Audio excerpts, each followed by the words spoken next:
Hey guys, what's up? G4TV is cool here. As you can tell by the title screen, this is a deck profile for Jewel Knights. And also, as you can tell probably by the picture, I'll try and fix on my Microsoft Windows Movie Maker. Anyway, the Jewel Knight deck profile from BT14, which has some really good Ashley support. It's basically one of the better Jewel Knight decks to build.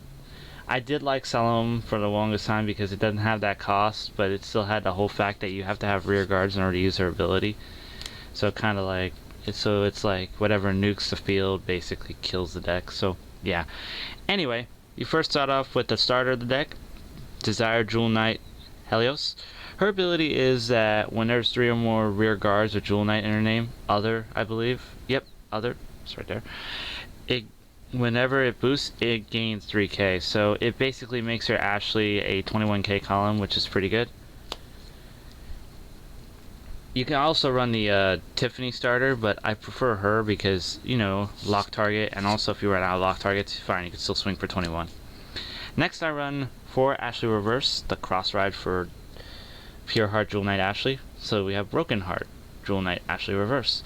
Her ability is Limit Break 4, Counter Blast 1, and Lock 1 Jewel Knight rear guard.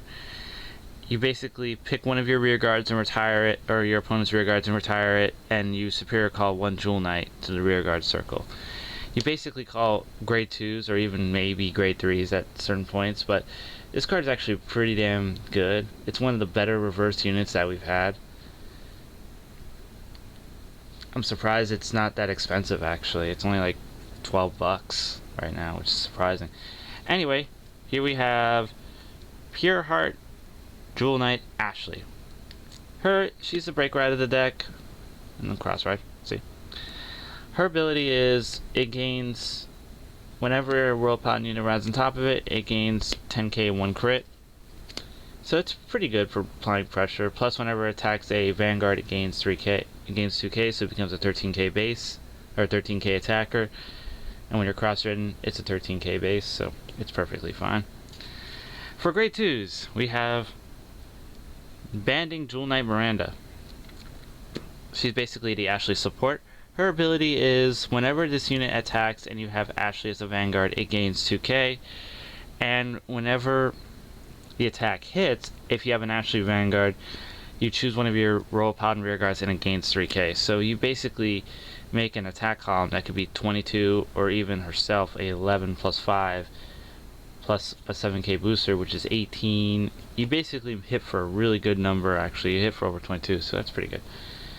Next I run 4 Tracy's. Pretty good with 12k attackers.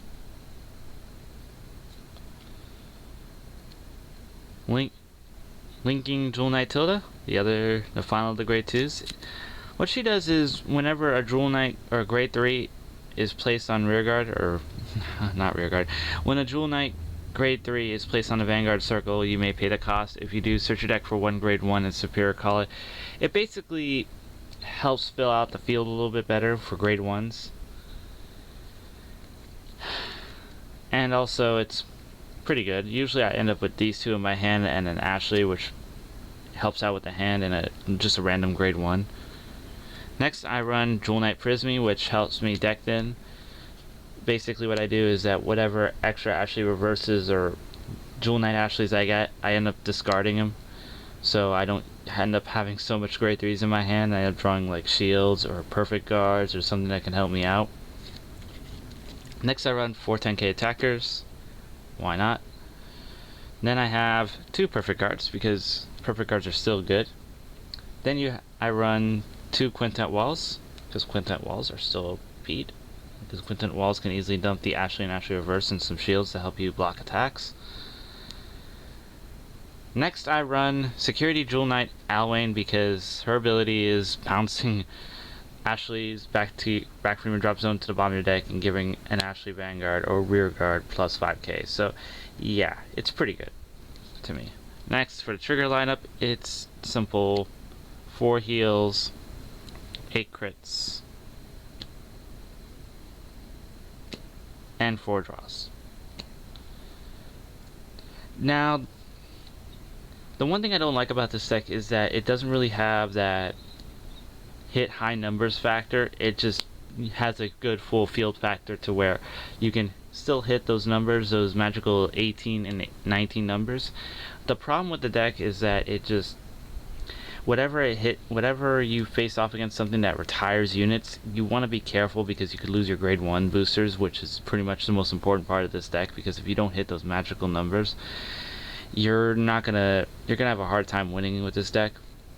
The cool thing about this deck is that, like I said, you can easily call rear guards, so you don't have to worry about hoping that, oh man, I don't want to intercept, where you can intercept and superior call another one and retire one of your opponent's interceptors or rear guard, front row rear guard. So it's still really good. It's still one of my favorite Jewel Knight builds.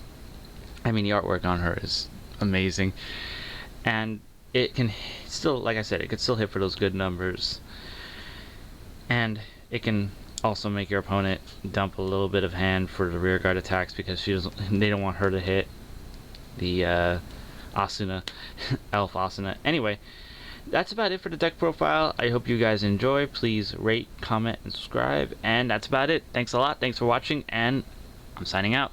Peace.